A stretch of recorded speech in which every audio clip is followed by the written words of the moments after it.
I'm David Zonderman, and I teach history, labor history at NC State. The Employee Free Choice Act, in many ways, simply restores basic rights that workers had under the original Wagner Act, which was passed in 1935 as part of the New Deal. And under the original act, workers had the choice of how they would decide whether to join a union or not. And they could do a secret ballot, or they could do a sign-up. There was a variety of ways.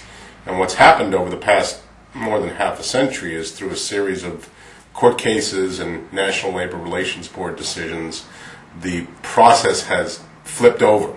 And so now it's the employers that have the right to decide how workers can make a choice over a union or not. And today, most employers will want what they think of as an election because they can delay it and they can intimidate workers during the election process itself.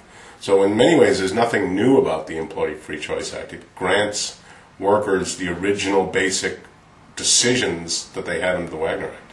Under the Wagner Act, the original law, the idea was it was workers that would make the choice, because it's workers that decide whether to join a union or not. It's workers who pay the dues. In some ways, the employer is not the one doing the deciding. So the view of the original law was this is a worker's decision. But over decades, it became this idea of it's actually a debate between workers and employers. And then over further decades, it became the idea that, well, employers should have even more rights and power in the decision-making process than workers themselves. And that's where we're at now. We're at now in a system where, in effect, the deck is stacked against workers making a free choice.